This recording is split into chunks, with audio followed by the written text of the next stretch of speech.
I will exalt you, my God, the King. I will praise your name. Every day I will praise you. Great is the Lord. His greatness no one can fathom. One generation commends your works to another. They tell of your mighty acts. They speak of your glorious splendor. They tell of your power. They celebrate your abundant goodness. So we joyfully sing of your righteousness.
Mari, jemaat yang dikasihi Tuhan, kita bersama-sama akan memperkatakan apa yang dimaksud dengan Pentakosta ketiga dan Mazmur 91. Apa yang dimaksud dengan Pentakosta ketiga? 1. Pentakosta ketiga adalah pencurahan Roh Kudus yang dahsyat di zaman ini, melebihi yang terjadi di Azusa Street. 2. Pentakosta ketiga akan mengakibatkan penuaian jiwa yang terbesar dan yang terakhir sebelum Tuhan Yesus datang kembali. 3. Pentakosta ketiga akan membangkitkan generasi Yeremia, yaitu anak-anak muda yang dipenuhi Roh Kudus, cinta mati-matian kepada Tuhan Yesus, tidak kompromi terhadap dosa, dan akan bergerak untuk memenangkan jiwa. 4. Pentakosta ketiga lahir di Indonesia dan bergerak ke bangsa-bangsa. Gerakan ini dari timur ke barat dan akan kembali ke Yerusalem. 5. Pentakosta ketiga akan memberikan kuasa untuk menyelesaikan amanat agung, dan setelah itu Tuhan Yesus akan datang kembali.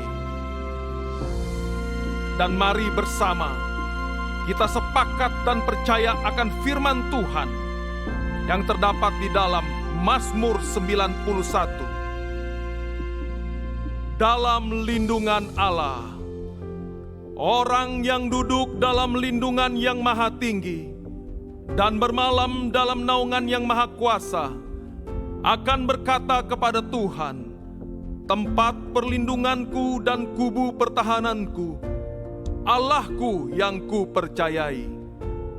Sungguh, Dialah yang akan melepaskan engkau dari jerat penangkap burung, dari penyakit sampar yang busuk. Dengan kepaknya, Ia akan menudungi engkau. Di bawah sayapnya, engkau akan berlindung. Kesetiaannya ialah perisai dan pagar tembok. Engkau tak usah takut terhadap kedahsyatan malam, terhadap panah yang terbang di waktu siang, terhadap penyakit sampar yang berjalan di dalam gelap, terhadap penyakit menular yang mengamuk di waktu petang.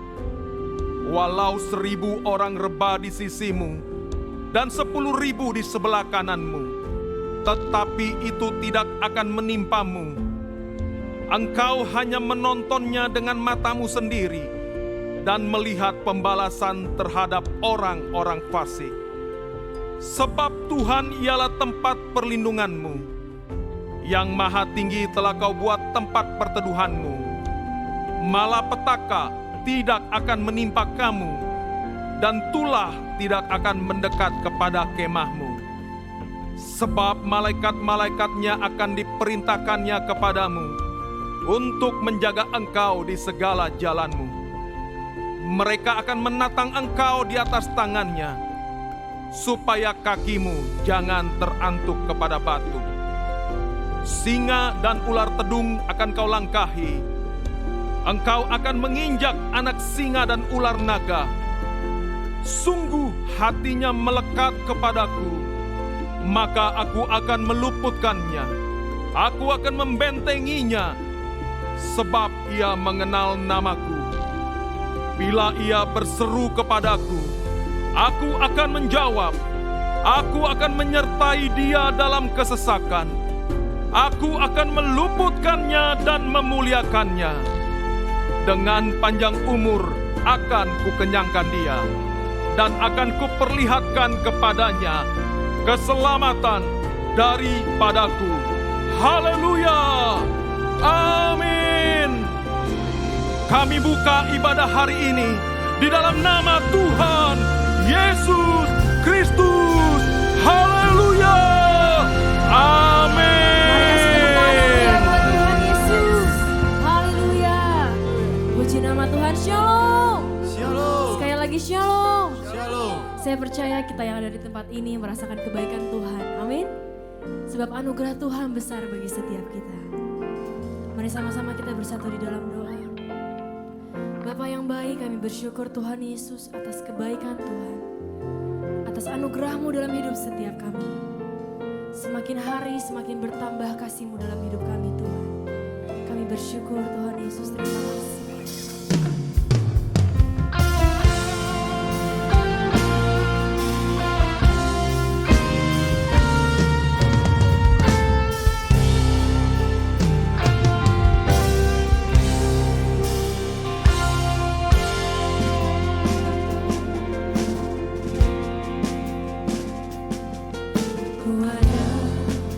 Sebagaimana ku ada, berdiri menghadap tatamu Bapa, semua karena anugerah-Mu yang telah selamatkanku.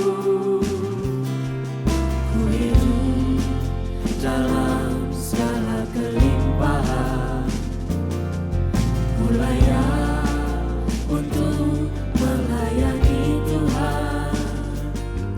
Semua karena anugerah-Mu tercurah bagiku. Besar anugerah-Mu, melimpah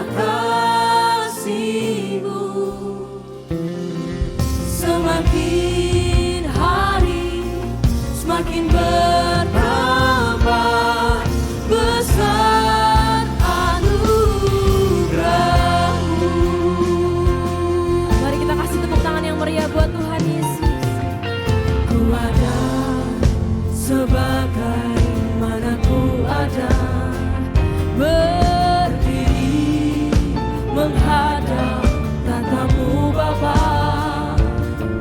Semua karena anugerah-Mu yang telah selamatkanku. Ku hidup dalam segala kelimpahan. Ku layak untuk melayani Tuhan.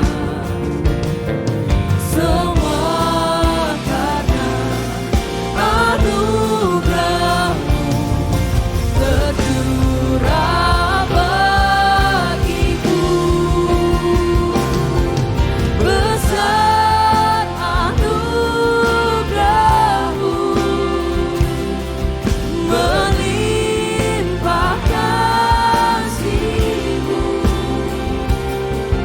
Semakin hari semakin bertambah besar anugerah. Mari sama-sama nyatakan, besar anugerah-Mu, berlimpah kasih-Mu. Semakin hari semakin bertambah besar anugerah-Mu. Mari nyatakan, besar anugerah-Mu, berlimpah kasih-Mu. Semakin hari semakin bertambah Tuhan, semakin bertambah.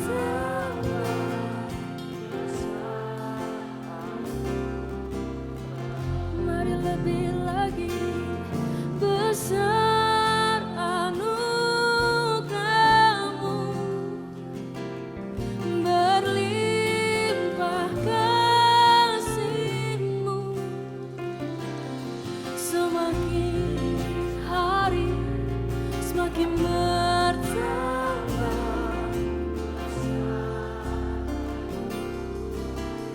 Mari lebih lagi nyatakan, besar anugerah-Mu, berlimpah kasih-Mu.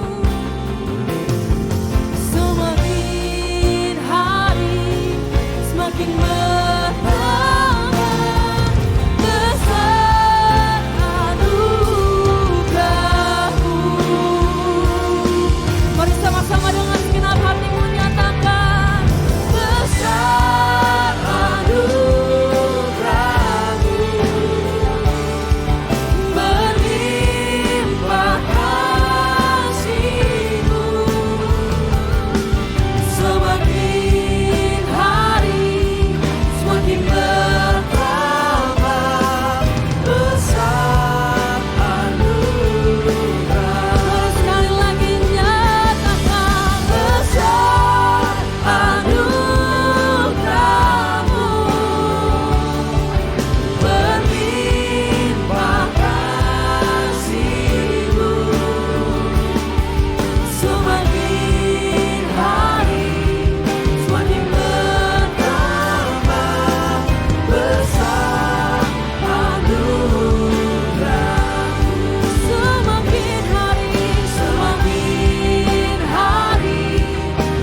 Sebab kau besar, perbuatanmu ajaib, tiada seperti engkau, tiada seperti engkau. Sebab kau besar, perbuatanmu ajaib, tiada seperti engkau, tiada seperti. Sebab kau besar, tiada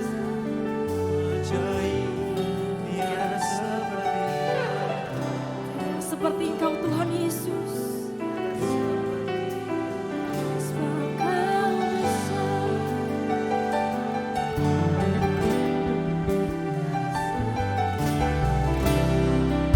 Dengan segenap hati kami mau nyatakan lebih lagi Tuhan Yesus.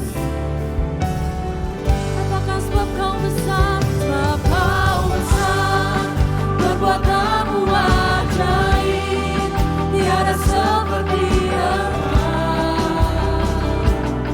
tiada seperti engkau. Sebab kau besar, perbuatanmu ajaib, tiada seperti engkau, tiada seperti. Mari sekali lagi nyatakan, sebab kau besar, perbuatanmu ajaib, tiada yang seperti engkau Tuhan Yesus, tiada seperti engkau. Sebab kau besar, perbuatanmu ajaib, tiada seperti engkau, tiada seperti. Mari kasih tepuk tangan yang meriah buat Tuhan Yesus. Mari sama-sama nyatakan, sebab kau besar, perbuatanmu ajaib, tiada seperti engkau, tiada seperti engkau. Sebab kau besar, perbuatanmu ajaib, tiada seperti engkau, tiada seperti. Mari sekali lagi nyatakan, sebab kau besar, perbuatanmu ajaib, tiada seperti engkau, tiada seperti engkau. Sebab kau besar, perbuatanmu ajaib, tiada seperti engkau,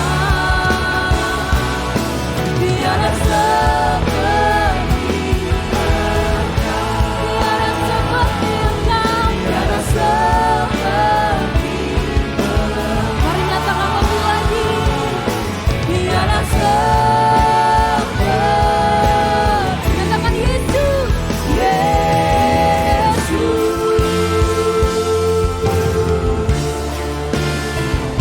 Mari kasih sorak-sorai yang meriah buat Tuhan. Haleluya. Terima kasih Tuhan Yesus, terima kasih. Segala pujian, segala hormat hanya bagi namamu. Di dalam nama Tuhan Yesus, sama-sama katakan. Amin. Mari sama-sama memuji Tuhan. Tuhan kita hebat, amin. Tuhan kita dahsyat, amin. Mari sama-sama nyatakan. Indahnya hidup di dalam Tuhan, yang mencurahkan berkat. Amin. Nyatakan. Alangkah indahnya jalan bersama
lagi buat Tuhan.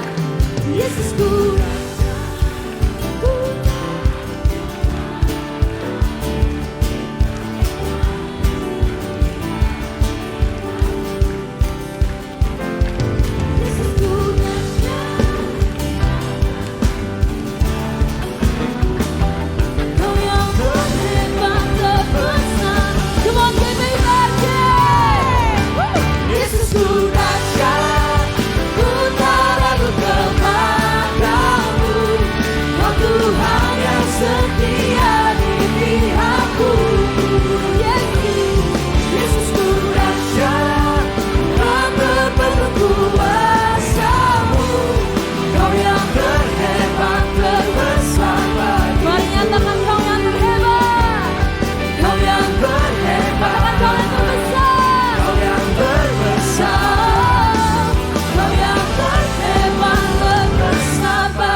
Tuhan dahsyat, katakan yes!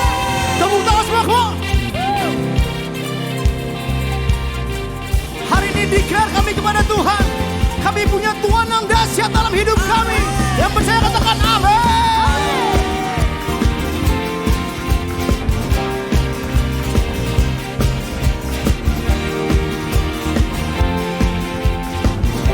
Mari sama-sama katakan, come on!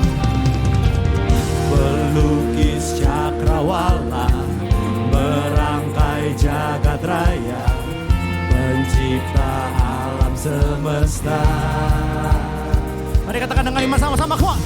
Pemilik kehidupan yang sanggup menyelamatkan, dialah jalan kebenaran. Mari rindukan Tuhan sama-sama, angkatan kedua tanganmu sama-sama katakan, kuat. Kami rindukan kuasa lawatanmu, kebangkitan. Are you ready, church? Come on! Say what? Say!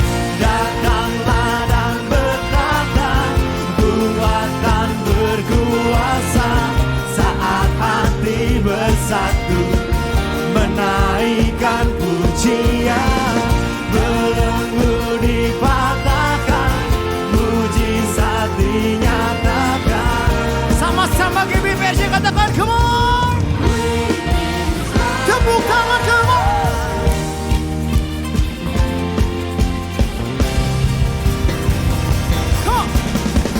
Pemilik kehidupan yang sanggup menyelamatkan, dialah jalan kebenaran. Angkat kedua tanganmu sama-sama, come on! Katakan kuasa lawan. Katakan dengan iman sama-sama, come on! Siap semua sama-sama. Wow, oh, oh.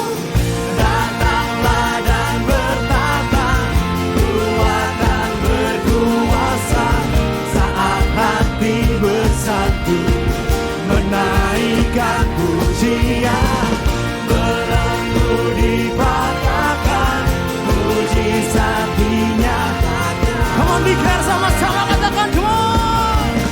Great is our God. Datanglah dan berkata, kuatkan berkuasa, saat hati bersatu. Amin. Menaikkan pujian, belenggu dipatahkan, mujizat dinyatakan. Bersama-sama satu suara katakan, come on!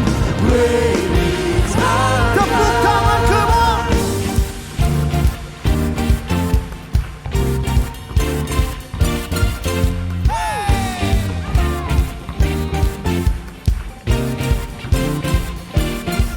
Kami percaya ada Allah yang dahsyat, memiliki kuasa yang dahsyat dalam hidup kami, Tuhan.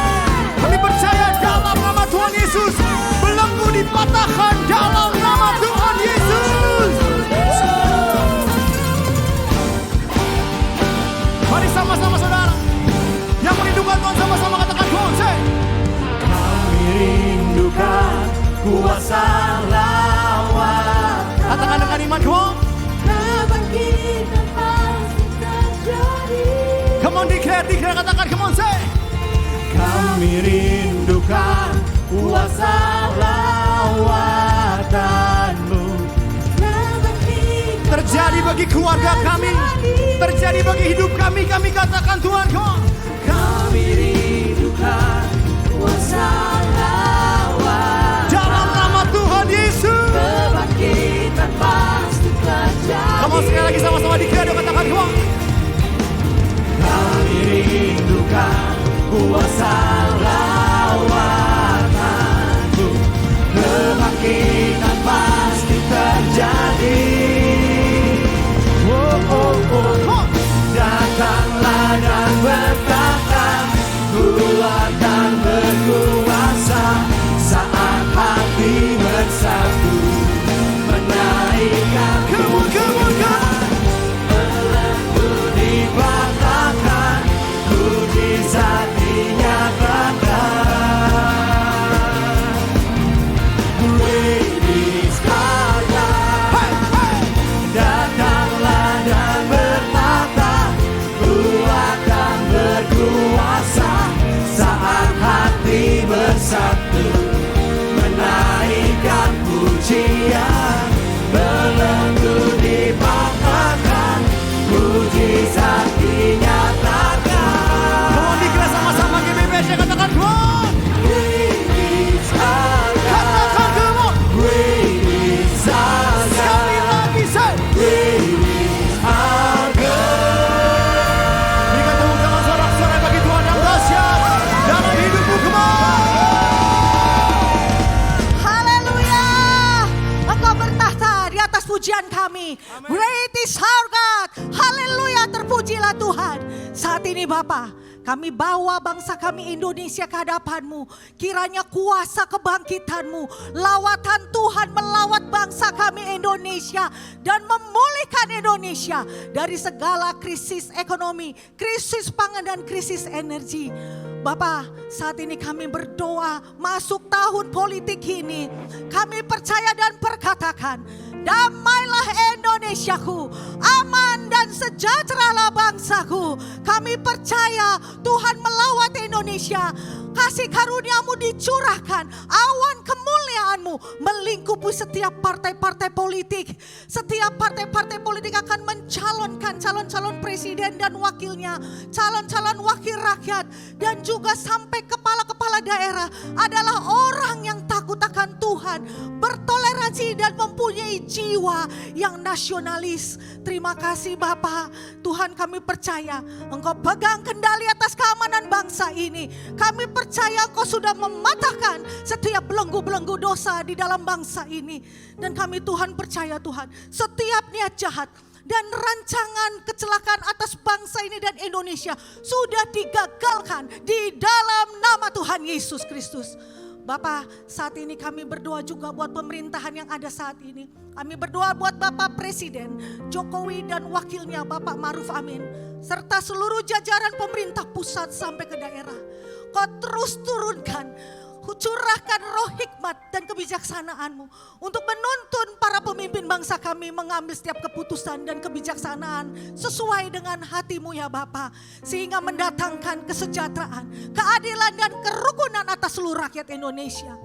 Kami bersama-sama mengangkat tangan kami, berdoa buat gembala sidang kami Pak Niko. Bapak Tuhan terus pakai hamba-Mu dalam pelayanan dan pengembalaannya dengan api Pentakosta yang dahsyat untuk membawa api Pentakosta ketiga dari Indonesia sampai ke seluruh bangsa-bangsa. Tuhan memberkati hamba-Mu dengan kesehatan dan keluarga besar hamba-Mu aman dalam perlindungan Tuhan. Kami juga berdoa memberkati Gembala CK7 yang kami kasih Dr. Yanto. Tuhan kiranya terus curahkan roh hikmat dan pengurapan ilahi Allah kepada hamba-Mu Pak Yanto Tuhan dalam pelayanannya dan penggembalaannya di CK7 untuk membawa kami semua menjadi murid dan umat yang layak di hadapan Tuhan serupa dengan gambaran-Mu. Tuhan juga berkati profesi hamba-Mu sebagai seorang dokter spesialis. Kiranya melalui pelayanan hamba-Mu banyak pasien-pasien yang disembuhkan. Tuhan juga berkati keluarga hamba-Mu dengan kesehatan dan perlindungan yang sempurna. Tuhanlah perisai, penolong dan pembela atas Pak Yanto dan keluarga. Saat ini kami bersama-sama membawa generasi Yeremia. Tuhan curahkan lawatan kuasa Roh Kudus yang dahsyat atas generasi muda di bangsa ini. Atas generasi muda di keluarga-keluarga, di kota-kota, di seluruh bangsa-bangsa. Yaitu Tuhan bangkitkan generasi-generasi muda yang hidupnya sungguh-sungguh takut akan Tuhan. Tidak kompromi terhadap dosa, radikal dan siap bergerak dipakai Tuhan, cerdas dan unggul. Tuhan juga bangkitkan anak-anak muda yang berintegritas, yang siap dipakai Tuhan menjadi penerus bangsa ini dan kepemimpinan di gereja-Mu. Terima kasih Tuhan, ini doa kami Tuhan, kami serahkan kepadamu. Kami percaya Engkau sudah mendengar seluruh doa kami. Hanya di dalam nama Tuhan Yesus, mari sama-sama kita katakan amin. Amin. Berikan tepuk tangan sorak-sorai bagi Tuhan saudara. Silakan duduk Bapak Saudara semua. Dari kesempatan hari ini kami menyambut, dengan sukacita kami menyambut bagi Bapak Ibu Saudara yang baru pertama kali beribadah tempat ini di GBPRJ. Kalau ada boleh angkat tanganmu. Dengan sukacita kami akan menyambut. Apakah ada yang baru pertama kali hadir? Apakah ada? Baik, semua jemaat setia tempat ini jangan lupa ajak saudara, rekan-rekan yang ada bersama-sama. Kita bertumbuh beribadah di tempat ini. Baik saudara, sedikit informasi bahwa mulai hari ini saudara bisa keluar lewat pintu di belakang, di lift di sebelah kiri belakang saya sudah bisa dibuka. Jadi per hari ini saudara yang ingin keluar langsung ke bawah lewat lift bisa langsung menuju ke pintu sebelah kiri saya. Baik saudara, kita akan memberikan persembahan. Mari siapkan persembahan yang terbaik bagi Tuhan. Bagi saudara yang memerlukan amplop bisa angkat tanganmu. Nanti pengerja akan memberikan amplop kepada saudara. Saudara juga bisa memberikan dengan cara men-scan kris yang ada di depan kursi saudara. Dan pastikan saat Anda men-scan kris atas nama kolekte GBI PRJ.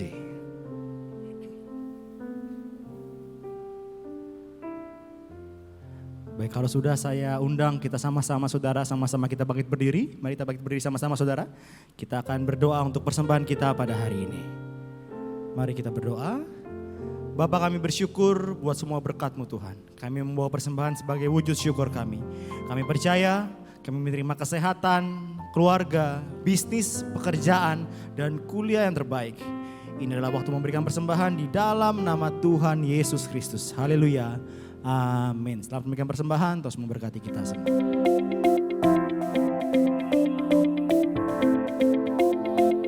Shalom. Berikut kami sampaikan beberapa pengumuman. Ibadah Raya Onsite hari Minggu 14 Mei 2023 pukul 7 waktu Indonesia Barat dilayani oleh Pendeta Johan Lumendong dan disertai dengan cek kesehatan gratis. Pukul 9 dan 11.30 waktu Indonesia Barat dilayani oleh Pastor Randy Junaidi BSC, Head of IT and Product Tokopedia. Pukul 16.30 waktu Indonesia Barat dilayani oleh Pendeta Robertus Purwadi SESPD. Ibadah Raya Onsite disertai dengan ibadah onsite pemuda dan anak, yaitu King's Kids, ibadah anak berkebutuhan khusus, Little Blessing Toddler, Sekolah Minggu, Joshua Generation Kids Church English Service, Junior Church Indonesian Service, 316 Youth English Service, dan Young Professional and Couples 2 PM Service. Yesus, ada Kau yang ku andalkan, melebihi siapapun juga. Yesus, ada Kau yang ku percaya di setiap waktu.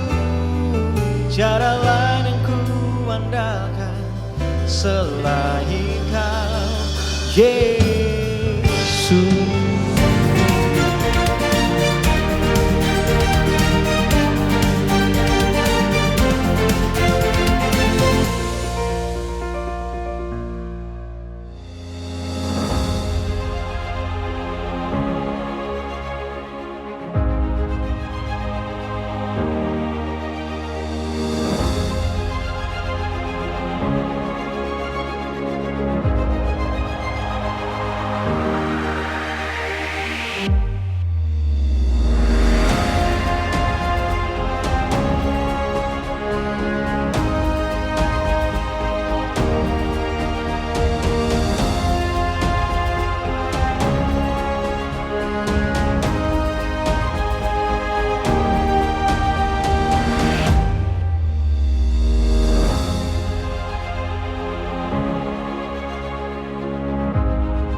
Apa yang lebih kuat dari batu karang? Yang lebih cantik dari bunga bakung? Lebih berharga dari permata? Lebih hebat dari superhero? Jawabannya adalah Supermom. Kami mengundang semua Supermoms untuk merayakan Mother's Day bersama Joshua Generation Kids Church dalam 2 ibadah yang seru, berkesan, penuh canda, dan haru pada hari Minggu 14 Mei 2023 pukul 9 dan 11.30 waktu Indonesia Barat. Bertempat di lantai 9 Emerald Room dengan dress code, matching outfits, mom and kids.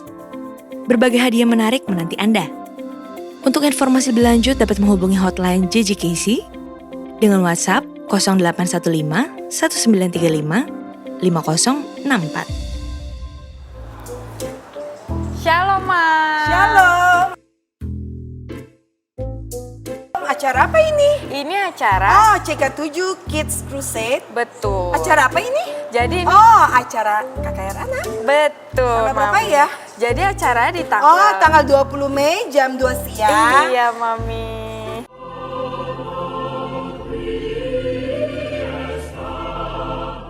Cara daftarnya gimana ya? Gampang, Mam. Jadi Mam tinggal scan. Oh, ribet ya? Ribet banget ya? Enggak, Mam. Nih, saya bantuin daftar ya, Mam. Oke. Ternyata daftarnya gampang ya? Betul, Mam. Nah, Mami, jadi nanti Mam cukup bawa bukti QR code yang ada di HP ini. Atau Mam bisa print dengan klik menu download PDF di sini. Nanti saat di hari acara, Mam cukup menunjukkan ini ke kakak-kakak yang ada di meja registrasi. Boleh nggak saya masuk? Belum boleh, Mam. Jadi Mam ada ruangan di lantai 9 untuk relay ibadah di lantai 10. Oh gitu. Oke deh, terima kasih ya. Sama-sama, Mam. Jangan lupa ya bawa saudara yang memiliki anak biar bisa datang ke KKR anak ini. Karena tempatnya terbatas, Mam. Oke, siap kakak. Terima kasih. Sama-sama, Mam. Selamat beribadah.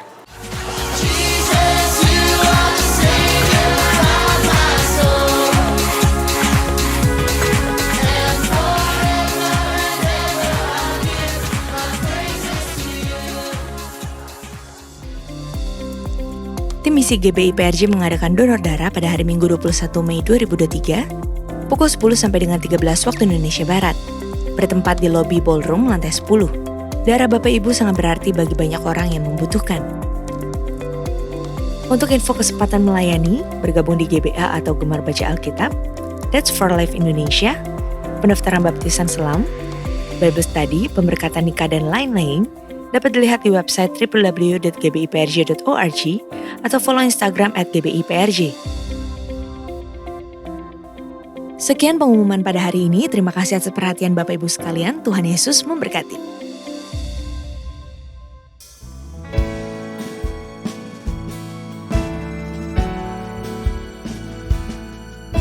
Biar dengan segenap hati kami menyembah Allah yang hidup.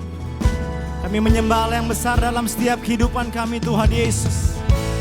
Kami bersyukur punya Tuhan Yesus seperti Engkau dalam setiap hidup kami, Tuhan. Terima kasih, Tuhan.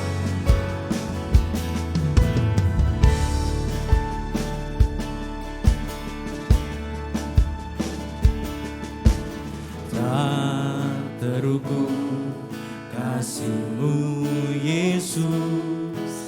Kau telah mati, gantikan diriku. Kau curahkan darah-Mu untuk tebus dosaku.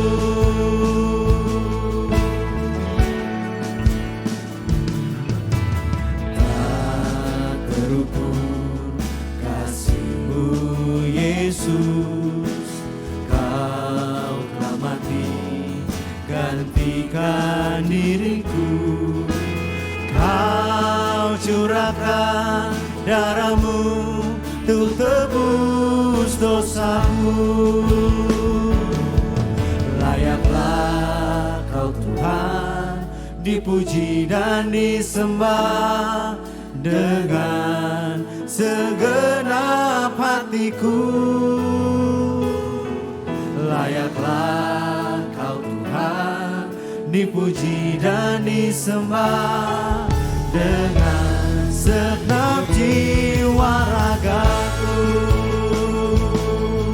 Mari berikan tepuk tangan sorak-sorai bagi Tuhan yang dahsyat dalam setiap kehidupanmu saudara. Terima kasih Tuhan. Katakan, tak terukur kasih-Mu Yesus, Kau telah mati gantikan diriku. Kau curahkan darah-Mu untuk tebus dosaku. Katakan, layaklah Kau Tuhan dipuji dan disembah dengan segenap hatiku. Layaklah Kau Tuhan dipuji dan disembah dengan segenap jiwa raga. Nyatakan layaklah Tuhan dipuji dan disembah dengan segenap hatiku. Layaklah Kau Tuhan dipuji dan disembah dengan segenap jiwa. Mari sekali lagi sama-sama katakan, layaklah Tuhan, layaklah dipuji dan disembah dengan segenap hatiku. Layaklah Kau Tuhan dipuji dan disembah dengan segenap jiwa ragaku. Kami sembah nama-Mu Tuhan, kami sembah Engkau Raja. Oh, Raja.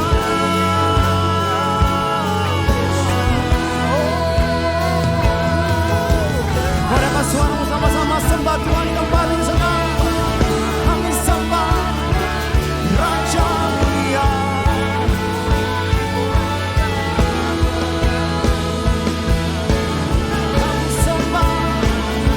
Kami sembah Raja, kami sembah Tuhan Yesus.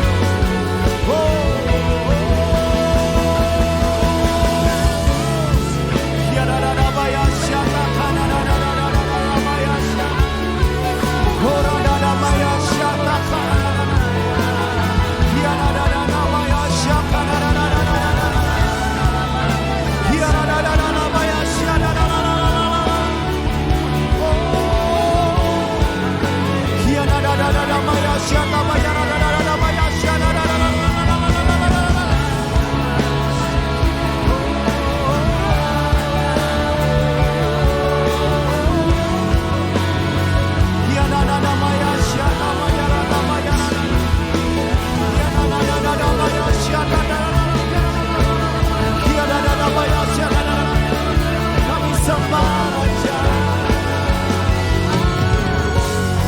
Mari sama-sama katakan, layaklah Kau Tuhan dipuji dan disembah dengan segenap hatiku. Layaklah Kau Tuhan dipuji dan disembah dengan segenap jiwa ragaku. Katakan, layaklah Kau Tuhan dipuji dan disembah.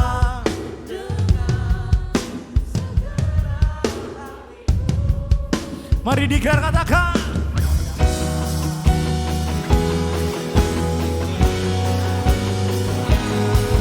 dengan segenap jiwa ragaku.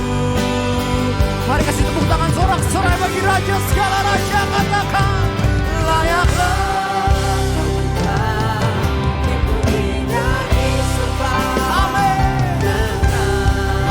segenap hatiku.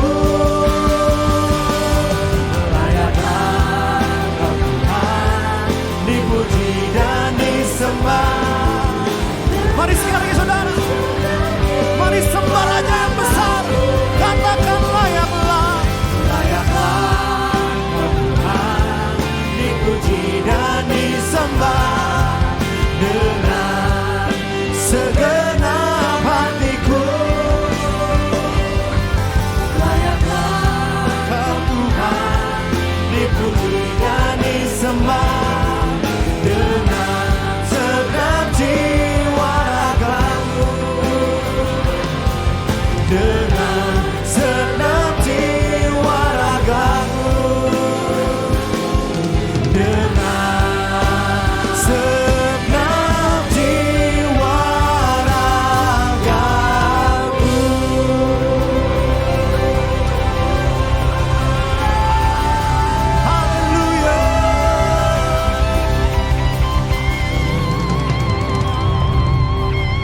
bersyukur untuk kebaikan Tuhan yang tidak pernah berubah di dalam hidup kami. Kami berterima kasih untuk kasih karunia anugerah Tuhan yang selalu baru. Bahkan kami memperoleh mujizat yang terbesar hari ini ketika kami tadi bangun pagi, kami masih mendapatkan, kami masih boleh hidup Tuhan. Terima kasih. Bahkan untuk segala kebutuhan dan keperluan Engkau pasti memenuhinya. Bahkan lebih dari itu kami akan menikmati sebagian dari perkataan firman-Mu. Berkata-kata Engkau Tuhan, kuasai ruangan ini, bahkan ruangan hati kami yang terdalam. Tegur, hibur, nasihati dan berkati kami. Supaya ketika kami keluar dari rumah-Mu ini, kami boleh berjalan dengan kepala tegak. Untuk melanjutkan hidup kami layaknya seorang pemenang di hadapan Tuhan. Di dalam nama Tuhan Yesus Kristus kami sambut firman-Mu. Haleluya. Amin. Beri tepuk tangan dulu yang meriah buat Tuhan. Silakan saudara duduk. Shalom saudara. Satu kehormatan bagi saya boleh melayani Tuhan khususnya di tempat ini hari ini. Terima kasih buat Tuhan Yesus yang mengundang saya. Terima kasih juga buat tuan rumah di sini, gembala, koordinator, dan juga seluruh jemaat Tuhan yang dikasih oleh Tuhan. Saudara bersuka cita? Amin. Kita buka Alkitab kita. Dan kita bisa melihat nanti ada ayat yang memberkati kita, yaitu dalam Filipi pasalnya yang kedua ayat yang kelima. Nanti lanjut kita buka Filipi pasalnya yang keempat ayat yang ke-8, saudara ya. Kita baca dulu bagian yang pertama, yaitu Filipi pasalnya yang kedua ayat yang kelima. Kalau kita sudah mendapatkannya kita boleh baca bersama-sama. 1, 2, dan 3. Hendaklah kamu dalam hidupmu bersama menaruh pikiran dan perasaan yang terdapat juga dalam Kristus Yesus. Ya. Jadi rupa-rupanya seorang rasul yang bernama Paulus ini sangat concern, ya, memperhatikan tentang kehidupan manusia karena dia juga mengalami hal yang serupa dengan kita. Dan di dalam kebenaran firman Tuhan ini, Paulus merasakan bahwa sesungguhnya seseorang yang akan memiliki satu hidup yang diberkati oleh Tuhan, hidup yang diperlengkapi oleh Tuhan, bahkan hidup yang bisa menyenangkan hati Tuhan adalah bagaimana saya dan Anda bersama-sama tanpa terkecuali menaruh pikiran dan perasaan yang terdapat juga dalam Kristus Yesus. Ya. Nah, saya melihat juga kebenaran firman Tuhan yang baru saja kita baca tadi. Di dalam Filipi pasal yang kedua ayat yang kelima itu dalam terjemahan yang lain, saudara. Di situ dikatakan dengan sederhana bahwa let this mind be in you, which was also in Christ Jesus. So, saya hanya melihat satu kefokusan daripada kebenaran firman Tuhan. Filipi pasal yang kedua ayat yang kelima adalah that our mind, itu pikiran saya dan Anda, itu was also in Christ Jesus, di mana juga Yesus memilikinya. Jadi dengan kata lain saudara, jadi umat Tuhan, anak Tuhan, jadi hamba Tuhan, menjadi kesayangan Tuhan, anak Tuhan, itu pengikut Kristus harus mengurus dan menjaga pikirannya dengan baik.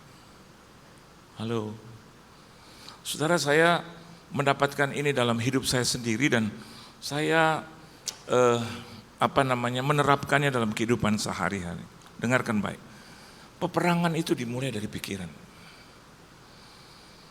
Kalau pikiranmu baik, maka baiklah juga jalan hidupmu. Amin. Ya, kalau pikiran kita udah enggak bagus, saudara, maka enggak bagus juga. Efeknya adalah perenungan, bahkan tindakan kita itu dipengaruhi oleh pikiran pertama kali. Oleh sebab itu Alkitab katakan, let this mind be in you. What kind of mind? Which was also in Christ Jesus, yang ada di dalam Kristus Yesus. We have to, saya dan Anda harus berusaha sedemikian rupa mengurus dan menjaga pikiran ini. Bahkan di dalam Filipi pasal yang ke-4 ayat yang ke-8, kita akan baca bersama-sama itu saudara. Filipi pasal yang ke-4 ayat yang ke-8, firman Tuhan katakan begini. Yuk baca sama-sama. 1, 2, dan 3.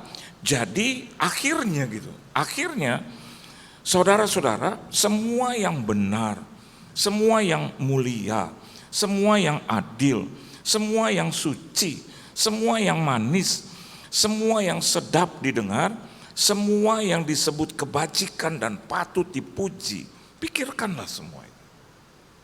So, saya dan Anda tidak harus memikirkan yang berbeda dari kebenaran firman Tuhan. Kalau Anda berkata bahwa itu kan terlalu sulit, bisa.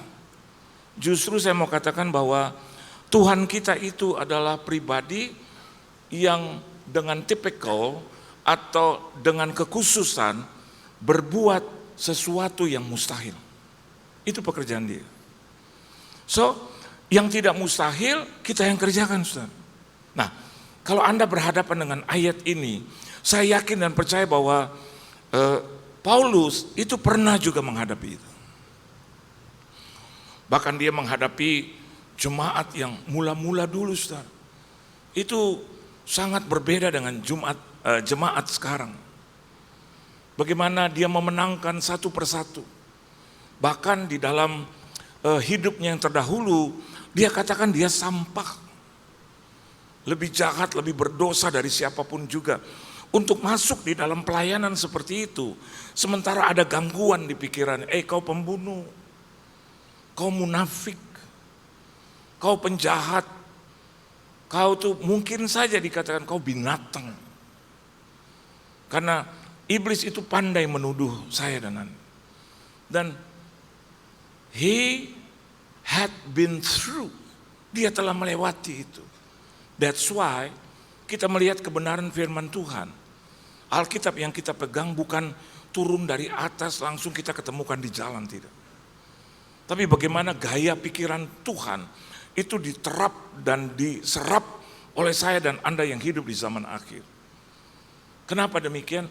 We have to believe juga bahwa orang-orang yang dipercaya oleh Tuhan untuk menulis kebenaran firman Tuhan ini tentunya being inspired by the Holy Ghost.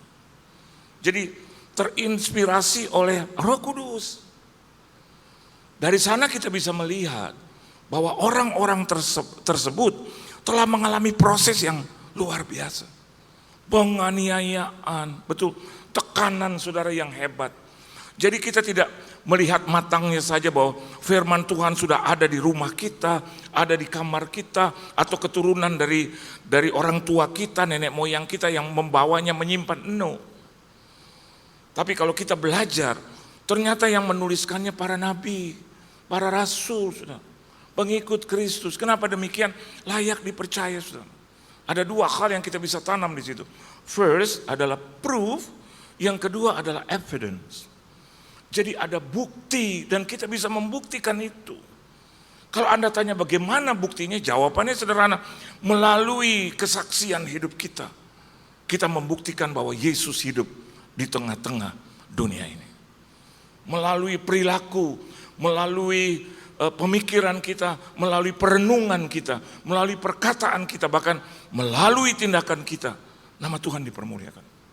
So, itu semua dimulai dari pikiran.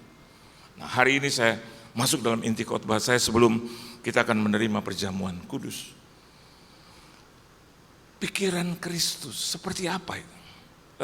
Saya divided di dalam 3 hal yang menjadi penghalang, yang membuat saya dan Anda rasanya tidak memiliki pikiran itu.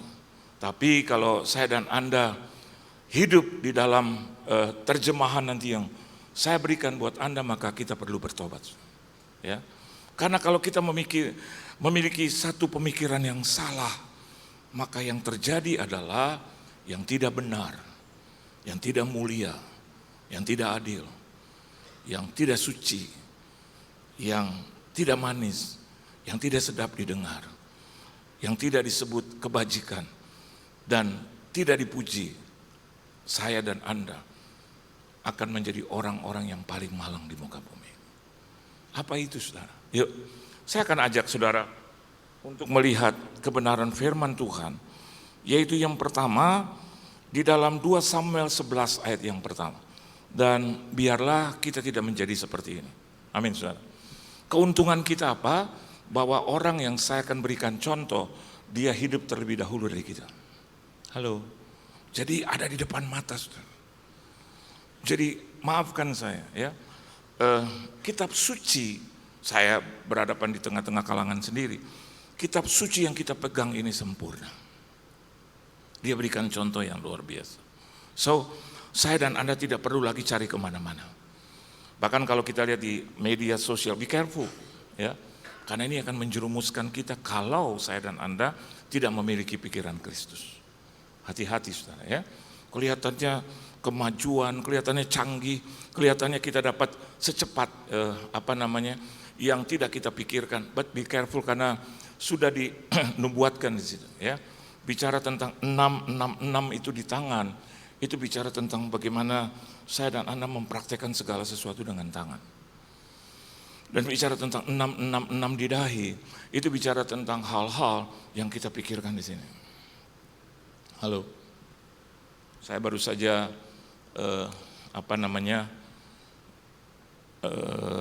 membuat atau memperpanjang visa Amerika saya, ya.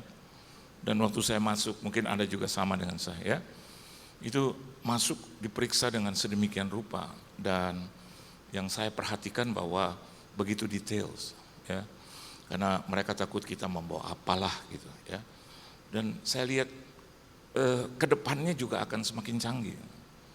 Nggak ada lagi namanya kartu, tidak ada lagi namanya identification. You know why? Manusia tuh maunya cepat. Manusia maunya tuh yang ringkes-ringkes saja.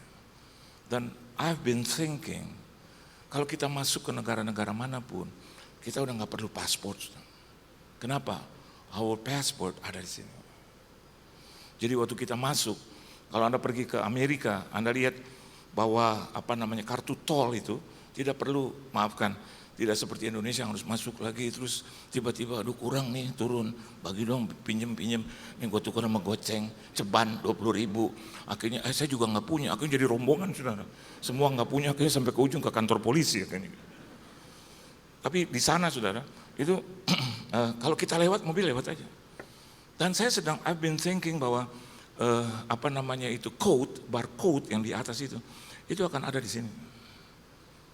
Cepat atau lambat. Dan kita akan melihat bahwa kedatangan Tuhan Yesus memang semakin dekat. Kalau saya sebut mungkin menyinggung banyak orang, jadi saya di khotbah berusaha untuk tidak melakukan itu. Ya, ada satu kelompok di dunia ini sedang improving. Ya, dia sedang pelan tapi pasti menguasai. Ya, saya lihat muka-muka pinter di sini yang juga suka cek and recheck di internet, di Google, ya kan sekarang sekolah terbaik di dunia adalah Google, ya. Begitu mau terjemahan apapun, mau cari apapun, tinggal ketik satu, tak, langsung keluar. Saudara akan tahu itu kelompok mana. Dan mereka sekarang sudah menguasai bukan hanya institusi atau community, tapi mereka sudah menguasai nation. Dan nation adalah suatu kelompok yang paling besar di muka bumi, negara paling besar. Ya. Dan Indonesia juga akan dilawat oleh itu. Oleh sebab itu entah kenapa saya berdoa dan Tuhan berikan ini kepada kita, dan biarlah ini menjadi satu masukan dari Tuhan buat saya dan Anda untuk hidup lebih benar lagi di hadapan Tuhan. Ya. Mari saya ajak saudara untuk melihat di dalam satu kebenaran firman Tuhan, 2 Samuel pasal yang ke-11 ayat yang pertama. Yuk baca sama-sama saudara, 1, 2, 3. Pada pergantian tahun, pada waktu raja-raja biasanya maju berperang, maka Daud menyuruh Yoab maju beserta orang-orangnya dan seluruh orang Israel. Mereka memusnahkan Bani Amon dan mengepung kota Raba. Sedang apa saudara? Daud itu tertinggal. Sedang Daud sendiri tinggal di Yerusalem. He was supposed to be Dia harusnya ada in front, ada di apa namanya di peperangan di depan. Dan Anda lihat, jangan main-main dengan tokoh yang satu ini. So, jangan underrated, saudara. Firman Tuhan jangan underrated. Bahkan David seringkali, maafkan saya gitu, dalam khotbah seringkali kita underrated dia. Seringkali kita bilang, oh dosanya begini. Kita kadang-kadang nggak lihat diri kita sendiri. Dia melakukan satu dosa. Tapi kita berkali-kali melakukan dosa. Dan senang tidak senang, dia adalah raja besar Israel. So, untuk membahas tokoh yang seperti ini, be careful karena dia mendapatkan julukan a man after my own heart. Manusia yang berkenan di hadapan Tuhan. Tapi entoh ketika dia tidak menguasai, bahkan tidak menjaga pikirannya, dia jatuh. Ini contoh yang baik buat kita. David gitu loh.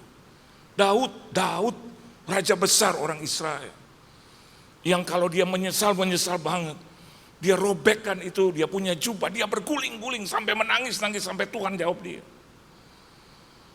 Kalau dia berdoa, oh jagonya, jago dia. Ya. Dia kalau doa, aduh, semalam-malaman dia bisa berdoa gitu, ya. Dengan penuh hati yang sungguh-sungguh, robek, pecah. But in one condition, dia jatuh. Kenapa demikian? Saya mau katakan buat Anda, dosanya ini atau kesalahannya ini adalah kesalahan juga yang sering kali kita perbuat, sudah. Ya, Alkitab katakan dia tidak menjaga pikirannya. What kind of mind, thought, wildly thought, pikiran yang liar. Dan hari ini kita lihat pikiran itu ada di media sosial. Liar. Bagaimana mereka membahas firman Tuhan seenaknya sesuai dengan pikiran liarnya. Bagaimana yang hari ini kita bilang, nama Yesus, menara yang kuat. Hari ini itu menjadi santapan yang manis. Itu satu bahan yang sering kali dipertontonkan. Meskipun mereka sudah tidak menyembah Yesus sebagai juru selamat, tapi mereka bicarakan itu. Dan bicara dengan pikiran yang liar itu. Ketika David tidak bisa menjaga pikirannya, maka yang terjadi adalah keliaran. Jadi gak heran dia jatuh, gak heran. Ini bukan soal menyangkut orang besar, orang kecil. It could be happen to anybody, to everybody. Siapapun kita, entah itu pengurus, entah itu pendeta, koordinator, hamba Tuhan, bahkan sekelas hamba Tuhan, sudah. Mungkin saya bisa orang yang pertama jatuh gitu loh. Kalau hanya mengandalkan, oh saya hamba Tuhan, saya pendeta, saya bisa menyampaikan kebenaran firman Tuhan. Justru orang-orang yang seperti ini yang pertama kali jatuh.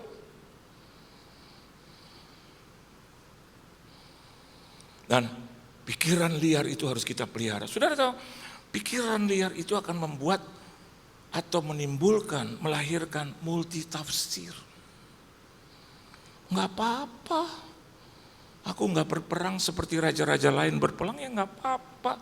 Aku kan raja Israel, aku raja besar Israel. Aku enggak usah pergi, enggak apa-apa.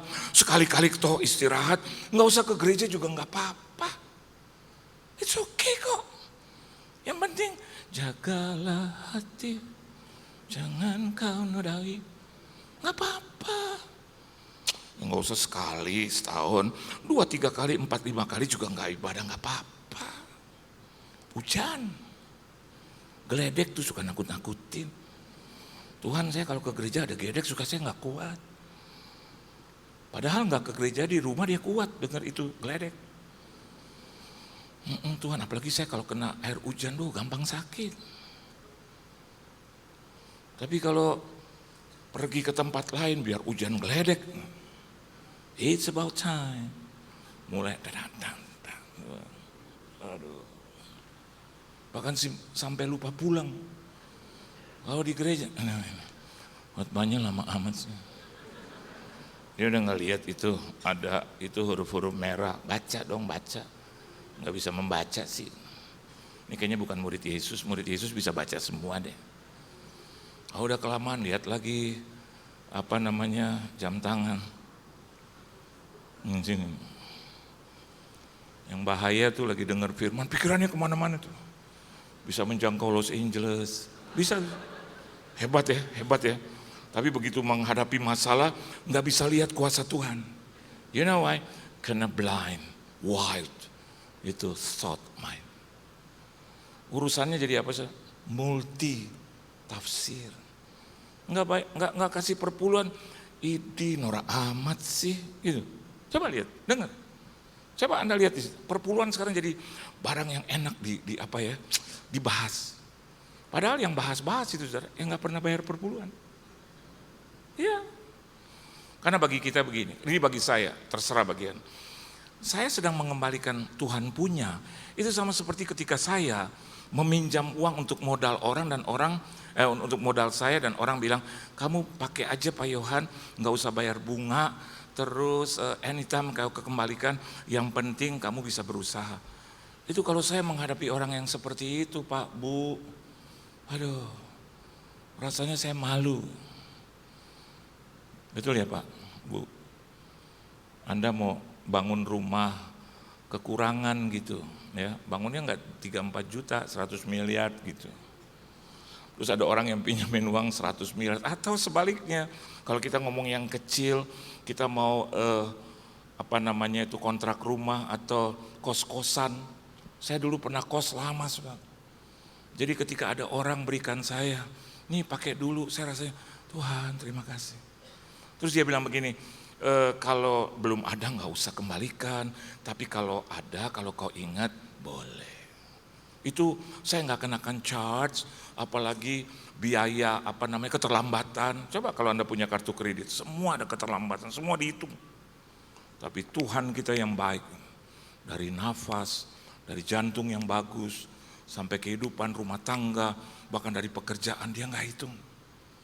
Dia hanya bilang, bawalah.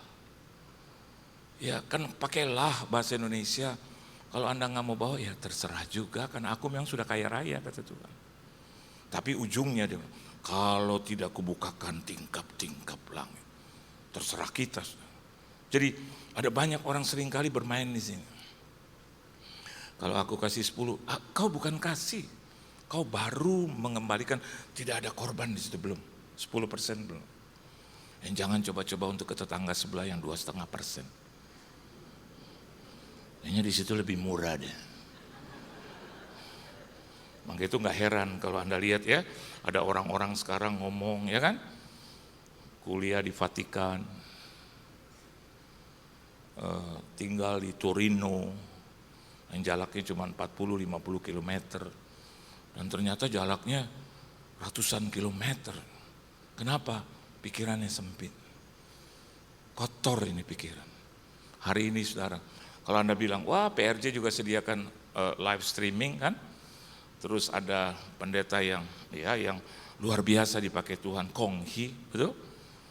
Di sini juga ada Yohan Ki, ya, Yohan Hee gitu.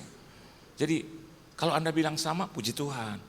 Tapi kalau Anda sudah dari pagi dengar Pak Kong Hee, terus Anda sekarang lagi free gitu loh, daripada nggak kemana-mana, kan hari Minggu, hari Sabat, 4:30 ke Tuhan, it's okay lah. Nggak sampai jam 9 kita ibadah sudah. Kalau saya khotbah sampai jam 9, satu persatu udah pulang sudah. Akhirnya tinggal ini koordinator, itu pun berdiri, Bapak sih kepanjangan. Saya adalah orang yang mau pertama pulang Pak, tapi saya harus bertanggung jawab Pak Yanto kan Pak. Aduh Bapak, itu seperti cerita ketika di sorga disuruh oleh Petrus, yang takut istri di sebelah kanan, yang tidak takut istri di sebelah kiri. Ternyata yang laki-laki itu semua memenuhi rombongan atau antrian yang takut istri. Hanya ada satu yang ada di barisan yang tidak takut istri. Wah Petrus begitu terperanjat dan dia bilang, kok hebat, luar biasa. Dia hampiri itu engkau dan dikatakan, kok saya cuma mau tanya, kata Petrus sebelum kau berjumpa dengan Yesus. Saya cuma agak terkejut, terpesona gitu. Saya mau tanya kenapa sih sampai engkau satu-satunya orang ada di sini. Dan engkau itu bilang, Ini juga saya disuruh istri. Ya, jadi saya yakin dan percaya kalau saya lihat jumlah Anda yang hadir di tempat ini, not me, but God in me, say. Beri tepuk tangan buat Anda. Memang segala sesuatu harus bayar harga kan, betul nggak? Ya, kadang-kadang naik, ya, kadang-kadang aduh tangga, betul nggak? Kadang-kadang juga nanti keluar hujan, becek, gitu kan? Terus mobil ya, mau sampai di rumah lebih dulu, itu dinamika. Kemarin waktu saya tanya teman saya, gue aneh loh, sepanjang hidup lo, gue lihat lo selalu pulang kampung. Bukannya macet itu, dia bilang apa? Dinamika, hebatnya di situ, enaknya di situ. Teman saya satu lagi waktu Lebaran kemarin pada pergi ke puncak, saya tanya, kok satu keluarga 2 mobil ke puncak? Dia bilang, aduh keindahannya itu di macet. Masa saya dan Anda yang pengikut Kristus nggak bisa bilang itu? Keindahannya ketika datang ke gereja adalah suasana atmosfernya. Tuhan hadir di sini. Memberi tepuk tangan yang meriah buat Tuhan. Jadi ini bicara tentang demoral. Satu penurunan moral. Kalau saya dan Anda tidak bisa menjaga pikiran kita, akan timbul demoralisasi. Apa kemerosotan, moral. Kita biarkan saja nggak apa-apa, maafkan saya, ya. Ya mau sejenis kayak 2 jenis ya nggak apa-apa lah. Mau 3 jenis juga nggak apa-apa. Jadi kita izinkan itu semua, ya nggak apa-apa lah. Pelayanan kita nggak kudus juga oke lah, yang penting hati, nggak apa-apa. Ya punya istri kan itu status, dia juga punya suami kan status, ya nggak apa-apa lah. Ya kita banyak nyanyi yang itu, Allah mengerti, Allah peduli. Jadi kalau Anda berhadapan dengan saya yang hidupnya itu amburadul, saya mau tanya dengan Anda, what kind of words of God, firman seperti apa yang Anda mau harapkan dari saya? Impossible. Yang Anda lihat hanya apa? Kata-kata, saudara. Tanpa ada satu kesaksian hidup gitu. Di mana firman Tuhan hidup di setiap hamba-hambanya yang menjaga kekudusan itu. Yes, I'm telling you the truth. Kalau Anda hari ini bilang, saya nih Pak nggak dapat jodoh karena ini nih Pak, zaman sekarang gitu loh, orang-orang kalau lagi pacaran mau langsung aja, mau coba-coba. Dia bilang, bagaimana saya bisa tahu engkau kalau belum dicoba? Jawab dong, emang gue makanan apa? Jawab sudah. Kalau orang bilang, oh zaman sekarang kan zaman keterbukaan, kan nggak harus terbuka. Semuanya harus dibuka-buka. Halo, oh dasar lo munafik, dasar lo nggak modern, biarlah nggak apa-apa. Yang penting Tuhanku modern. Dan saya mau katakan buat saudara, ketika Anda mempertahankan itu, tidak hidup dalam demoralisasi, seperti ya katakanlah contoh pada hari ini adalah Daud, dia menerima juga akibatnya. Akibatnya anaknya mati. Tapi kalau Anda dan saya di sini tetap mempertahankan moral itu, gua Kristen, gua harus beribadah. Ada di TikTok ada yang mengatakan jangan pernah mengajar anakmu dengan kata-kata kamu harus ke gereja, kalau nggak ke gereja kamu nggak diberkati. Menurut saya emang kenapa? Nggak diberkati Tuhan. Memang kita mengharapkan berkat dari Tuhan. Alkitab Perjanjian Lama katakan, hendaklah engkau mengajar anakmu. Berarti dengan segenap dan upaya kita sudah. Selama 2 anak saya masih dalam pengaruh saya akan berusaha untuk menanamkan nilai-nilai Kristus dalam diri. Saya akan bilang, lo jangan hidup dalam ketidakkudusan. Saya bilang, lo lihat bapak lo nggak pernah keluar malam. Setelah dia menghentikan hidup lamanya di salib, dan dia memulai hidup barunya di kebangkitan. Dan kau harus lihat papa, Yesus nggak kelihatan tapi Yesus yang di dalam papa. Ya saya berusaha juga untuk hidup di dalam kekudusan itu. Kenapa demikian? Karena itu adalah moral. Yang kalau kita lihat dan kita tangkap, kalau bangsa Indonesia seperti itu, dan Anda yang memulai peran moral itu, maka negara kita pasti dijagai dan diberkati oleh Tuhan. Kita akan mendapatkan juga pemimpin yang hebat di tahun 2024. Amin saudara. Ya. Siapapun itu, kita timang-timang, entah ini, entah itu. Tuhan bilang siapapun yang penting aku disembah. Maka rakyat penduduk Indonesia tidak akan pernah melihat bencana-bencana yang lain. Setiap anak-anak Tuhan di tempat ini yang mau mempertahankan nilai moral itu, maka mereka akan luput dari malapetaka itu, saudara. Beri tepuk tangan yang meriah buat Tuhan. Dan yang kedua, coba kita baca di dalam kebenaran firman Tuhan, yaitu di dalam 1 Samuel pasal yang ke-18 ayat 6 dan 7. Itu raja besar. Sekarang saya akan berikan raja besar yang kedua, saudara. Ya. Coba kita baca dalam 1 Samuel 18 ayat 6 dan 7. Baca sama-sama. 1, 2, dan 3. Tetapi pada waktu mereka pulang, ketika Daud kembali sesudah mengalahkan orang Filistin itu, keluarlah orang-orang perempuan dari segala kota Israel menyongsong raja Saul sambil menyanyi dan menari-nari dengan memukul rembana, dengan bersukaria dan dengan membunyikan gerincing. Dan perempuan yang menari-nari itu menyanyi berbalas-balasan, katanya apa? Ya, Saul mengalahkan beribu-ribu musuh, tetapi Daud berlaksa-laksa. Anda lihat ayat yang ke-8, lalu bangkitlah amarah Saul dengan sangat. Kenapa demikian? Alkitab katakan dan perkataan itu menyebalkan hatinya. Sebel ya. Sebab pikirnya kepada Daud diperhitungkan mereka berlaksa-laksa, tetapi kepadaku diperhitungkannya beribu-ribu. Akhir-akhirnya jabatan raja itu pun jatuh kepada Daud. Sejak hari itu maka Saul selalu mendengki Daud. Ini raja kedua yang jatuh adalah Saul. Dia tidak jaga pikirannya dengan baik. Saudara, siapa yang nari bukan laki-laki, saudara. Kalau laki-laki memuja-muji gitu, mungkin raja bilang, ini kenapa jadi laki semua ya? Mana perempuannya? Kenapa harus perempuan?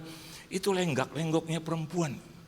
Dan Anda tahu kalau perempuan nyanyi dan perempuan bisa memuji-muji, aduh. Istri saya kalau meminta sesuatu, udah deh, jangan suruh yang lain, suruh dia aja. Pak,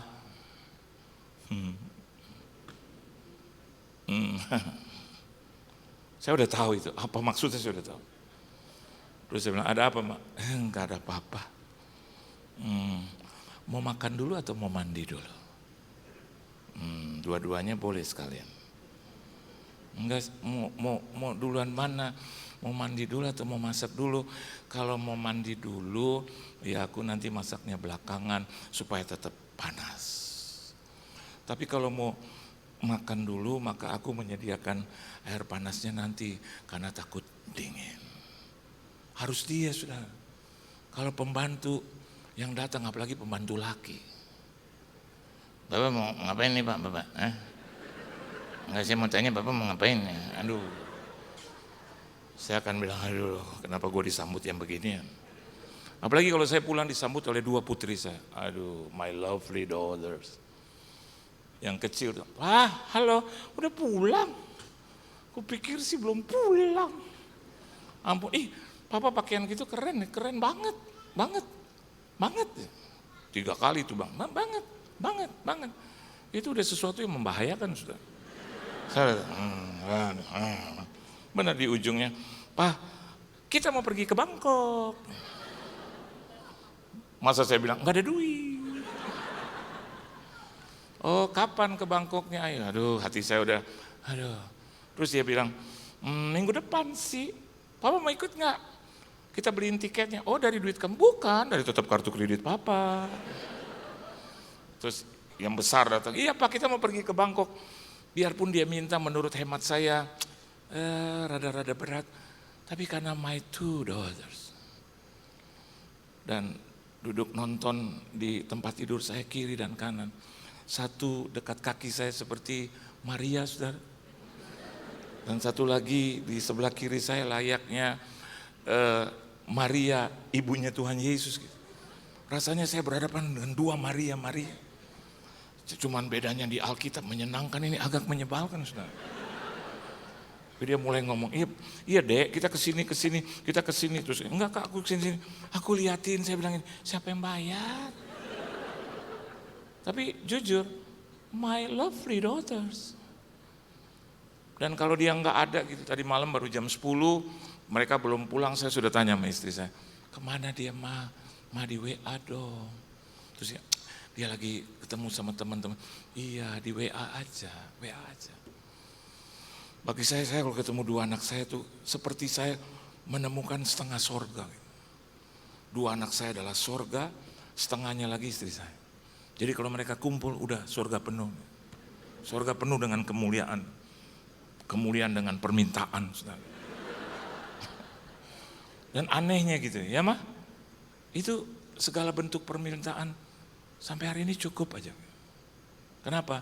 Memang saya selalu menganggap mereka sorga saya. Jadi kalau Anda lihat di sini, kenapa Saul itu sampai jatuh? Karena hatinya dengki, dia nggak jaga pikirannya dengan baik, karena pikirnya. Hal yang kedua yang saya mau bagikan buat Anda, bahwa kalau saya dan Anda tidak bisa jaga pikiran, maka timbul ketidaksenangan. Kalau sudah ketidaksenangan muncul, masuknya itu saudara, ya, dengki, marah, kecewa, sakit hati, saudara, dendam, unpleased thought, perasaan yang nggak seneng, perasaan yang nggak suka. Kalau lihat orang itu nggak suka, kalau datang ke tempat itu nggak suka di sini. Kalau ngomong soal gereja, udah nggak ngomong ya gereja lagi, udah stop it. Yesus lagi, udah stop it, karena nggak senang.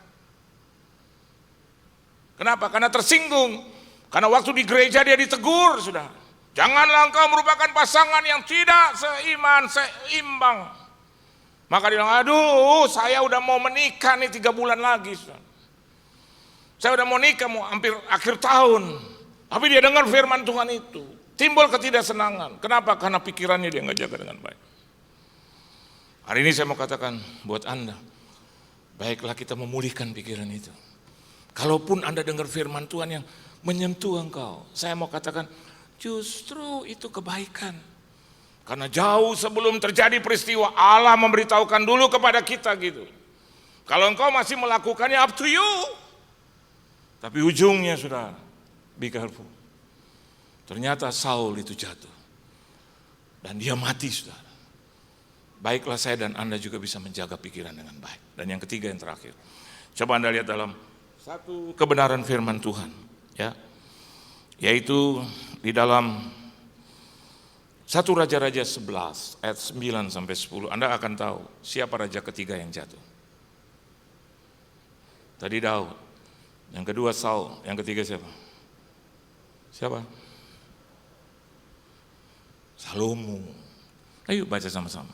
1, 2 dan 3. Sebab itu Tuhan menunjukkan apa saudara? Murkanya kepada Salomo. Kenapa? Sebab hatinya apa saudara?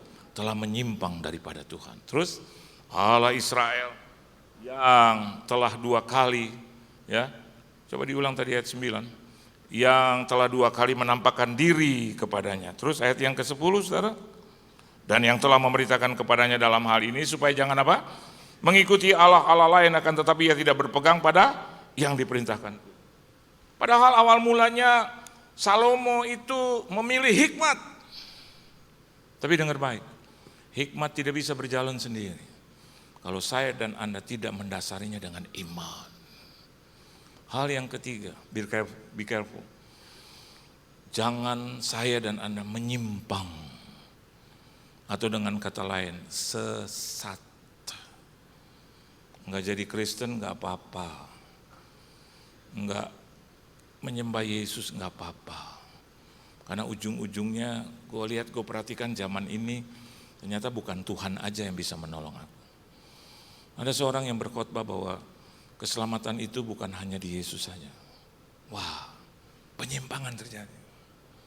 Bahkan ada yang bilang bahwa Yesus itu sebetulnya bukan satu-satunya anak Allah. Wow. Mereka dengan seenaknya gitu, menerjemahkan itu. Ada penyimpangan. Nah, saya mau katakan buat Anda, hari-hari ini Hati-hati dengan penyimpangan itu.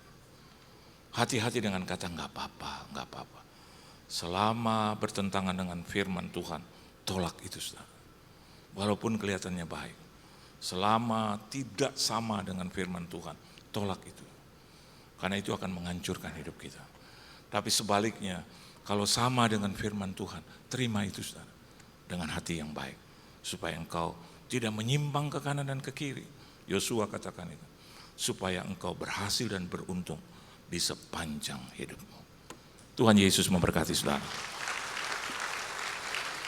Tunduk kepala, kita berdoa.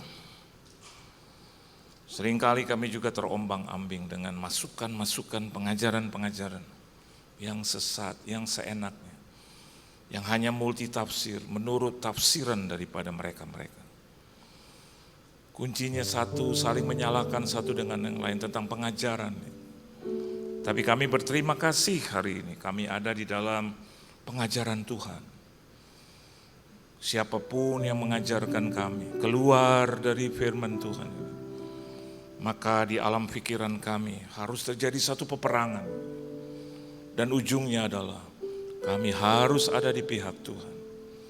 Kami harus ada di pengajaran yang benar. Biar kami jaga pikiran kami Tuhan, bukan pikiran yang liar, bukan pikiran yang keluar dari Tuhan, tapi pikiran yang dipimpin oleh Roh, pikiran yang selalu boleh tunduk dan dijagai oleh Tuhan. Hal yang kedua, ajar kami untuk menjaga pikiran kami dari ketidaksenangan kepada apapun dan siapapun yang Tuhan kirimkan bagi kami. Entah itu pengajaran benar, entah itu orang yang benar yang memang Tuhan kirimkan dalam hidup kami.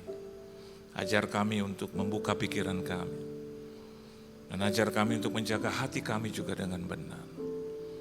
Dan yang ketiga, ajar kami juga Tuhan untuk tidak menyimpang ke kanan dan ke kiri. Meskipun hidup berat, meskipun kami menghadapi tantangan, ajar kami dengan bantuan Tuhan untuk mengurus pikiran kami, untuk tidak tersesat, bahkan lebih lagi tersesat, lebih jauh lagi. Selama itu kebenaran firman Tuhan, ajar kami untuk menerimanya, tapi selama itu tidak tertulis, bahkan keluar dari firman Tuhan, ajar kami juga untuk menolaknya. Ada tubuh dan darah Kristus yang akan kami terima, menyucikan kami, menguduskan, membenarkan kami. Berkati seluruh jemaat-Mu, keluarga, rumah tangga, bisnis, usaha, mata pencarian, pekerjaan, perusahaan, perekonomian, kesehatan, tubuh, jiwa, dan roh mereka, pelayanan mereka, gereja mereka, keuangan finansial mereka, kehidupan mereka selanjutnya, masa depan mereka. Apa saja yang mereka kerjakan boleh berhasil dan beruntung. Terpujilah nama-Mu dalam nama Tuhan Yesus Kristus. Kami semua telah diberkati, haleluya. Amin. Tuhan Yesus memberkati saudara.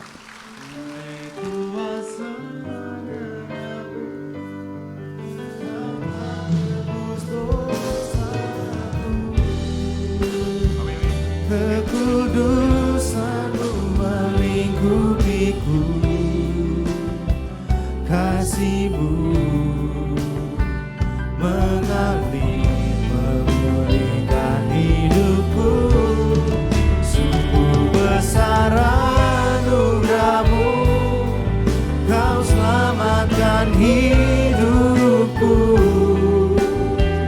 Ku menjadi ciptaan yang baru oleh kuasa darah-Mu.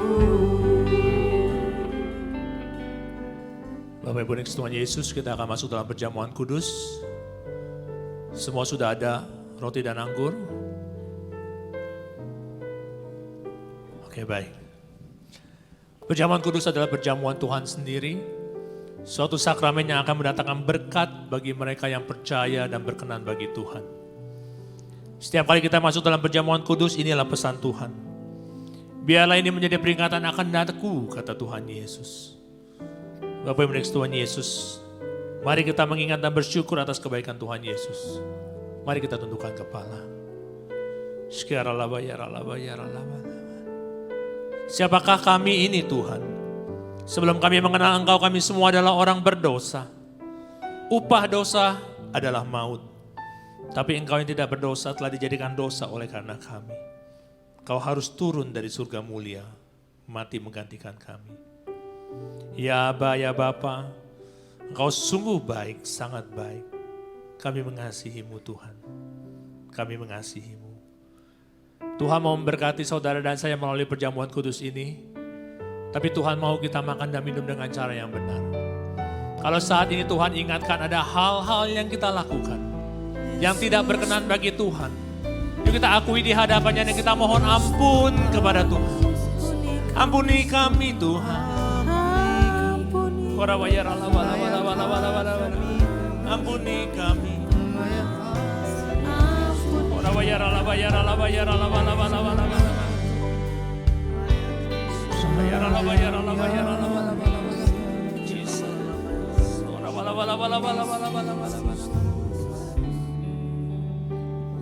Tuhan Yesus, ampuni kami Tuhan. Layakkan kami untuk menerima perjamuan kudus ini.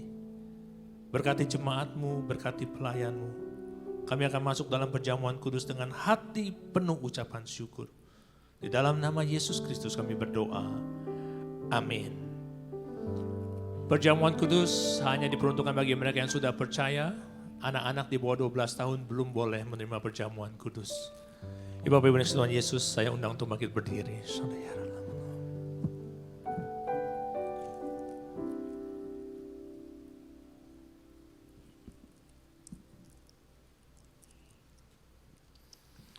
Sebab apa yang telah kuteruskan kepadamu telah aku terima dari Tuhan. Yaitu Tuhan Yesus pada malam waktu Ia diserahkan mengambil roti. Kita angkat roti di tangan kanan kita tinggi-tinggi.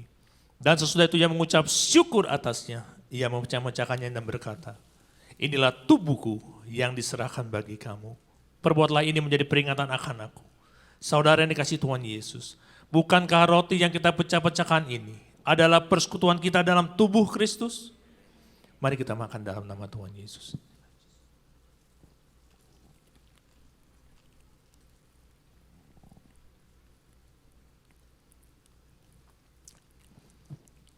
Kita angkat cawan di tangan kanan kita tinggi-tinggi. Demikian juga yang mengambil cawan sesudah makan lalu berkata, cawan ini adalah perjanjian baru yang dimeteraikan oleh darahku. Perbuatlah ini setiap kali kamu meminumnya menjadi peringatan akan aku. Saudara yang dikasihi Tuhan Yesus, bukankah cawan pengucapan syukur yang atasnya kita ucapkan syukur adalah persekutuan kita dengan darah Kristus? Mari kita minum dalam nama Tuhan Yesus. Mari kita ucapkan syukur. Terima kasih Tuhan. Terima kasih untuk pengorbanan-Mu Tuhan. Terima kasih. Terima kasih ya Tuhan. Terima kasih ya Tuhan.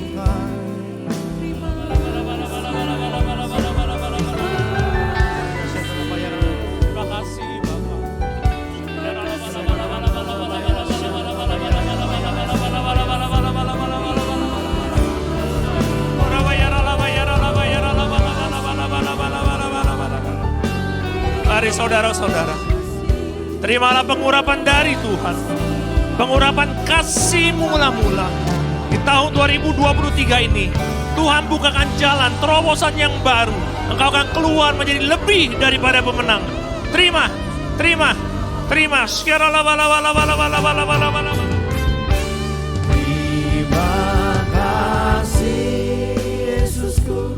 Terima kasih Yesusku.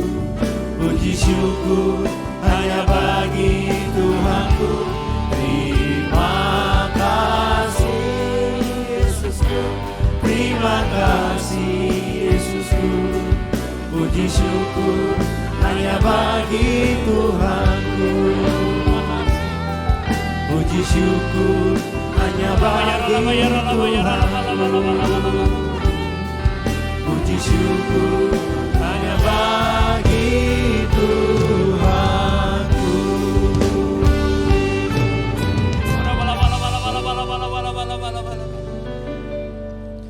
Terima kasih Tuhan Yesus, terima kasih Tuhan. Terima kasih untuk keselamatan yang Engkau berikan Tuhan. Terima kasih untuk berkat-berkat-Mu Tuhan. Kesembuhan, kelepasan, jawaban doa, kekuatan, pengharapan yang baru. Bapa, Engkau berkati umat-Mu berlimpah-limpah. Kami akan pulang dengan bersorak-sorai. Hamba-Mu berdoa untuk semua. Engkau mengasihi kami semua. Tutup bungkus kami dengan kuasa darah anak domba Allah. Jauhkan kami dari serangan si jahat. Engkau berkati setiap keluarga-keluarga. Para suami, mari angkat kedua tanganmu. Tuhan memberkati para suami di tempat ini. Jadilah imam, raja, dan nabi dalam rumah tanggamu. Diberkatilah pekerjaan usaha dan bisnismu. Diberkatilah rumah tanggamu. Diberkatilah kehidupanmu. Apa yang engkau kerjakan, Tuhan buat berhasil. Para istri, mari angkat kedua tanganmu. Tuhan juga akan memberkati para istri di tempat ini. Jadilah tiang doa dan penolong bagi suami dan keluargamu. Jadilah pokok anggur yang manis di tengah-tengah keluargamu. Diberkatilah kehidupanmu. Melalui engkau, nama Tuhan dipermuliakan. Anak-anak muda dan single parents, mari angkat kedua tanganmu. Tuhan memberkati generasi penerus di tempat ini. Pengurapan Daniel 10 kali lebih cerdas Tuhan curahkan. Jagalah kekudusan. Engkau adalah generasi penerus yang disiapkan Tuhan untuk kemuliaannya. Tuhan akan pakai dimanapun kau berada. Terus dibawa naik dan tidak turun. Menjadi kepala dan bukan ekor. Bapa, Engkau juga memeluk setiap orang-orang yang saat ini sendiri Tuhan. Kami percaya Tuhan, Engkau akan siapkan mereka Tuhan, pasangan yang sebadan.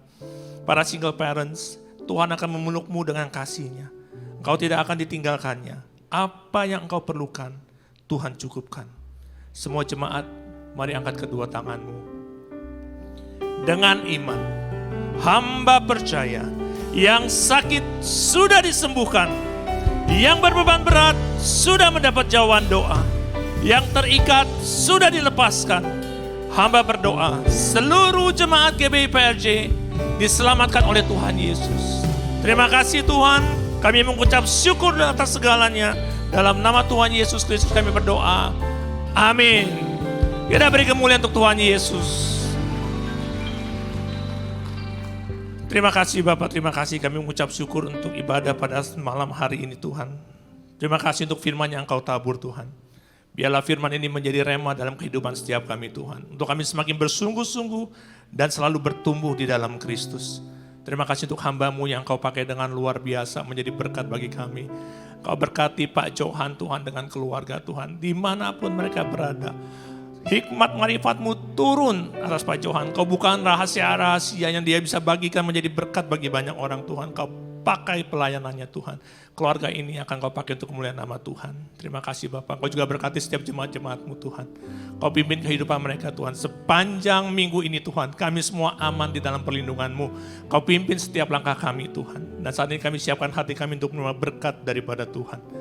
Mari Bapak Ibu Tuhan Yesus, angkat kedua tanganmu.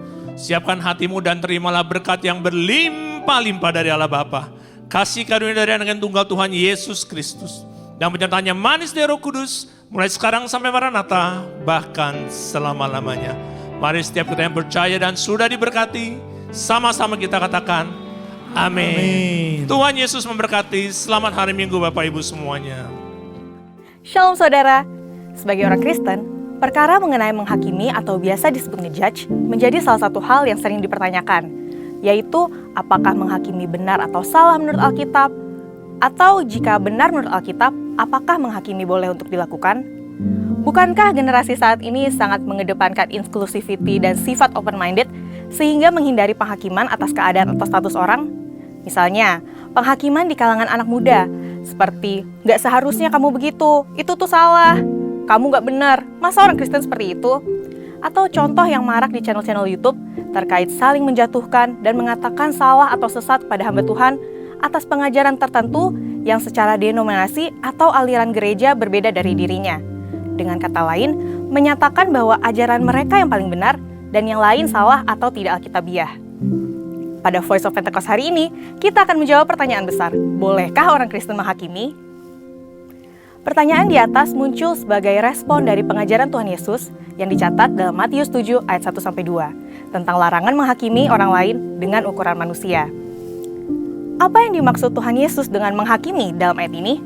Kata yang digunakan oleh penulis Injil Matius adalah krino, yang artinya memutuskan secara mental atau yudisial, yang termasuk mengadili, mengutuk, menghukum, membalaskan dendam, menjatuhkan hukuman.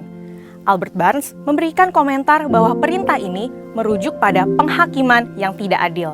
Sehingga dalam ayat ini, Kristus tidak mengutuk penghakiman yang dilakukan oleh seorang hakim.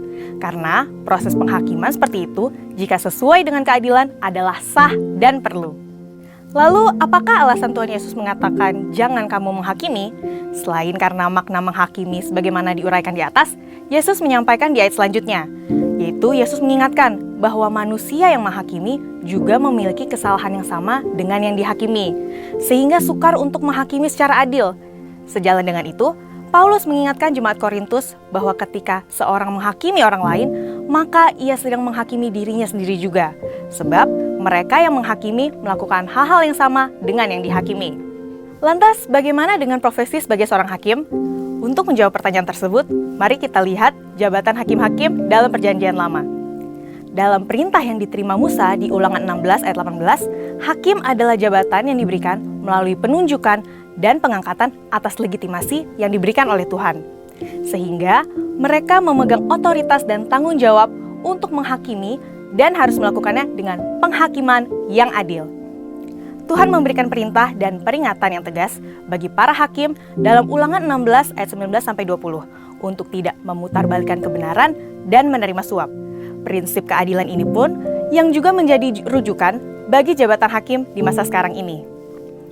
Dengan kata lain, tanpa penunjukan dari pemerintah yang ditetapkan Allah sebagai hamba Allah untuk kebaikan kita, tidak mungkin seseorang dapat menyandang jabatan serta memiliki otoritas sebagai seorang hakim. Maka, hakim harus terlebih bertanggung jawab kepada Tuhan yang memberikan kesempatan dan kepercayaan tersebut. Selanjutnya, bagaimana dengan kasus yang terjadi dalam gereja? Bukankah kita memiliki hukum Tuhan yang standarnya lebih tinggi daripada hukum dunia? Bagaimana jika seandainya ada jemaat yang melakukan pelanggaran terhadap hukum dan perintah Tuhan? Paulus dalam 1 Korintus 5 ayat 12 menyatakan bahwa jemaat Korintus juga menghakimi mereka yang tergolong jemaat. Apakah itu artinya kita boleh menghakimi sesama jemaat? Kita perlu mengerti bahwa penghakiman yang dimaksudkan oleh Paulus adalah bentuk pendisiplinan gereja.